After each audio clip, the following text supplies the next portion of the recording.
it serves no purpose in our governance. I was one of the loudest campaigners for SRC, the Gender Commission, and several other commissions. Most of these commissions are of absolutely no value to the Republic.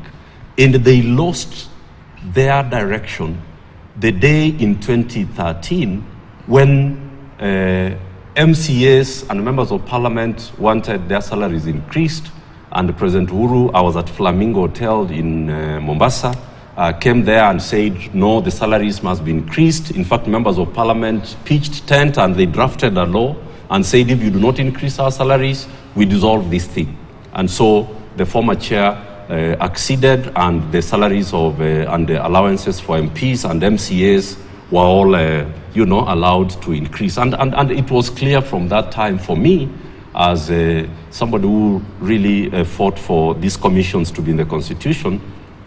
From 2014, it has been clear to me that we don't need SRC. It is of no value, and that should be left to the Public Service Commission to work with parliamentary committees on finance and the parliamentary committee on the budget to adjust those things. SRC serves no purpose.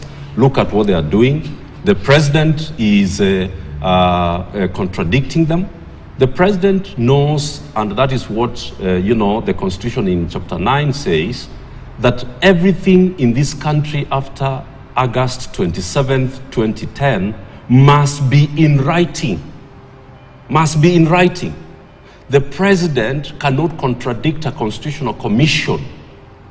He must prepare his views and that of the cabinet and of the executive, and that document then is taken to the SRC as a recommendation of the appointing authority. Yeah. So this continuation of giving instructions and directions to constitutional commissions already confirms to me that SRC, as I have always known, serves no purpose in this country. But however, let me conclude by saying this. I didn't know that we were going to transit from the Public Finance Act 2023. The only thing I needed to add there is that from Sabasaba on Friday this week, the people of Kenya are going to inform President William Ruto that we do not accept policies that are made in disregard of the Constitution of Kenya, Article 10 of public participation.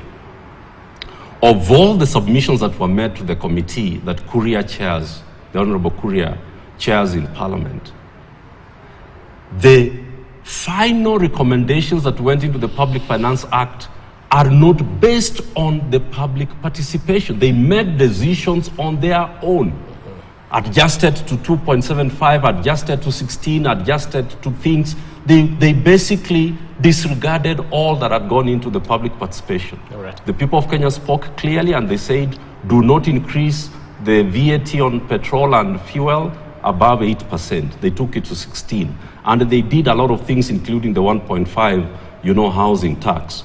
The people of Kenya are not going to allow this government to govern outside the Constitution and in disregard of public participation. And so from Sabasaba, you are going to see very clear steps by the people of Kenya, the 93% who submitted views and spoke on that matter.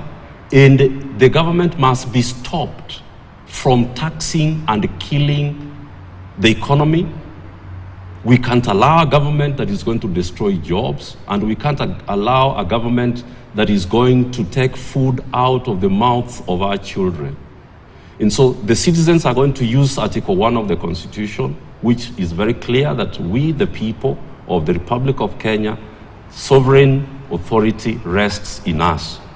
And we will be governed either directly or through representatives. If representatives in Parliament have decided to represent the president, then the people of Kenya will have to look for a channel of getting represented, because Parliament has defied the mandate given to them by the Constitution. This needs to be very clear, and I thought I should say that now, that the president must expect that from Sabasaba, these will be the things that will be happening in this country.